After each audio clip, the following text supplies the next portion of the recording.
Magandang araw, ako po si Bala Musika Ride sa Kwento Musikero at welcome po sa ating channel.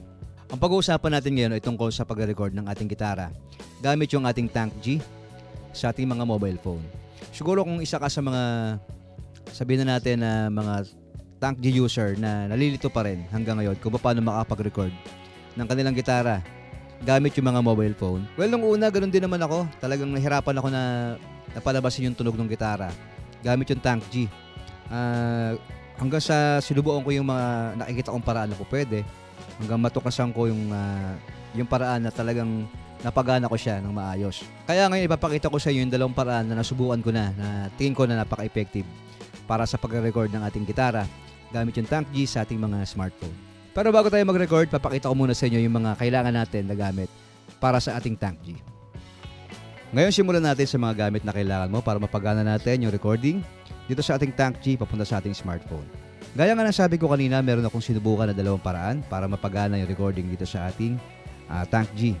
Una kong gamit mo ay smartphone na naka 3.5 jack. Yung tinutukoy ko na 3.5 jack ay doon tayo nagko-connect ng ating mga earphone sa ating mga smartphone. Kung hindi pa integrated yung USB Type-C mo, halimbawa yung mga latest na Type-C ngayon o karamihan ng Type-C ngayon, doon na rin tayo nagko-connect ng mga earphone na Type-C din. So kung hindi ganoon yung smartphone na gamit mo, pwede kang gumamit ng ganitong cable. Ito ay 3.5 na TRRS. Yan, kung makikita nyo, tatlo yung kanyang mga ring. Magkabila. So ito yung ginagamit natin para sa ating mga smartphone. Bali yung kabilang dulo nito ay kukonect natin dito sa ating Tank G. Yan. Kung saan yung may icon na para sa phone. Then yung kabilang dulo naman ay kukonect natin nung sa jack ng ating smartphone. Kung ang gamit mo ay yung 3.5 pa rin. Pero halimbawa na Type-C na yung smartphone mo. Pero ganito lang yung cable na meron ka. So pwede pa rin natin ito mapagana. Kailangan lang natin ng adapter na gaya nito. Ito ay female na TRRS na naka-convert sa Type-C. So gagawin lang natin, i-connect natin yung cable natin para ma-convert siya sa Type-C. Then ito na i-connect mo sa smartphone mo. So yun yung isang paraan. Then yung pangalawang paraan naman ay gagamit tayo ng Type-C to Type-C na cable. Ito yung para sa mga smartphone talaga ngayon na karamihan na naka-Type-C na. So ito na yung gagamitin natin. So wala na tayo ibang gagawin dito kundi i-connect sa Tank G papunta doon sa smartphone. Dito naman sa ating Tank G, dito tayo magko-connect sa ating USB o yung ating charging / interface. Diyan tayo maglalagay ng ating USB-C. Then, yung kabilang dulo ay papunta na dun sa ating smartphone na naka-Type-C. Ngayon susubukan natin parehas yung ganong connection. Bali, unahin natin yung 3.5 na connection, then sunod natin yung Type-C. So, baling kailangan lang natin ay itong, gagamit nga pala ako ng wireless na system ng Lekato para sa gitara. Kukunin ko sa input ng aking Tank G para sa gitara.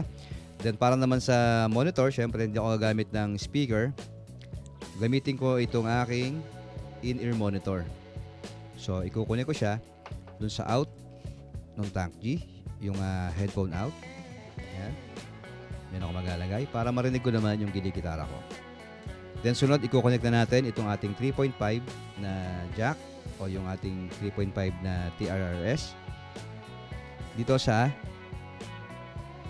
Tank G, yung may icon ng smartphone. Then sunod naman, itong kinonvert ko kasi yung smartphone ko ay naka Type-C. Wala siyang 3.5 na jack. So, itong gagamitin ko, i-convert ko lang siya para magamit ko at matest natin doon sa aking smartphone. So, ang gagawin ko na lang, i-connect ko na lang to doon sa aking smartphone para marinig nyo. Bali, kung yung video na mapapanood nyo, nandun na yung audio o yung mismong tunog nitong ating Tank G na pumasok na doon sa ating smartphone. So, i-connect ko na lang siya. Okay, so yung ating unang connection ay yung ating 3.5 na jack na nakabit sa ating Tank G. Yung kabilang dulo niyan, andyan na sa smartphone natin. At yung maririnig mo ngayon, dyan sa video na pinapanood mo, ito, ay yung tunog ng ating gitara. Set muna natin yung ating Tank G sa mga 1 o'clock lang. At ito yung raw na tunog ng ating gitara.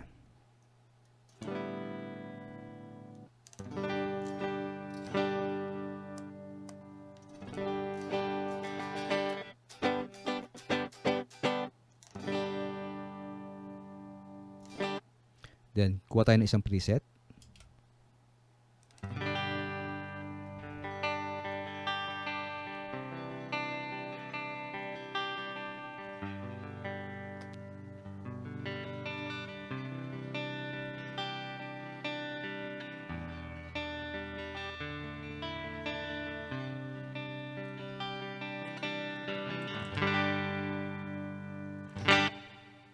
So, yun yung tunog ng ating gitara gamit yung Tank G.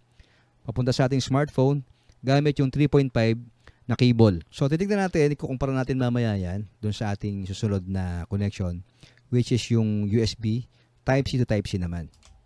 So, tignan natin yung ibang preset ko na nandito.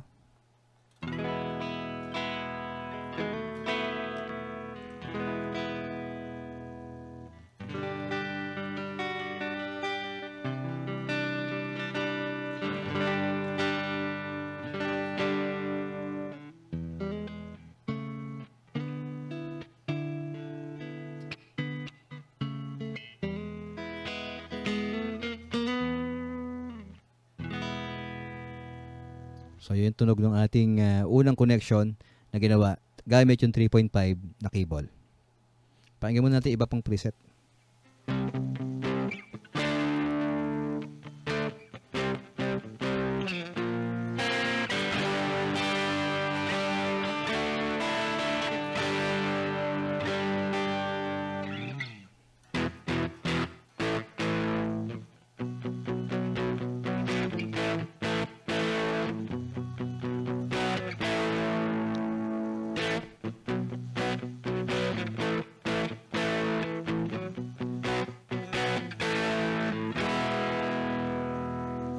Pangatlo.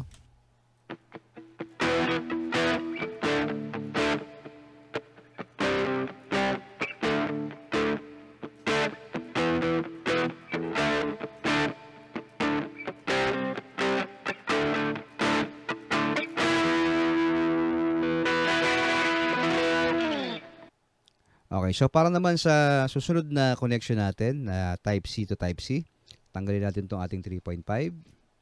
Papalit natin yung ating Type-C to Type-C na cable. Lalagay lang natin dito sa USB. Then itong ating kabilang dulo, i-connect natin dun sa ating smartphone. At ganun pa rin. But this time, hindi na ako magsasalita para marinig nyo ng buo. Bali, siguro ulitin ko na lang kahit paano yung ginawa ko nung unang video, yung paggigitarang ginawa ko, kung naalala ko pa, para marinig nyo yung difference talaga. So, connect na natin to sa ating smartphone at marinig nyo na yung quality ng ganitong connection. Tara. Ngayon, subukan na natin yung ating pangalawang connection, which is yung Type-C to Type-C naman na cable.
So, ayan yung dalawang paraan na kung paano tayo makapag-record ng ating Tank G sa ating mga smartphones. Sana nakapagbigay ako ng konting kaalaman sa inyo at kung nagustuhan mo yung video na ito, huwag kalimutang i-like, mag-subscribe at syempre i-share natin sa iba. Ako po si Bal, ang Musika Ride sa Kwento Musikero. Salamat.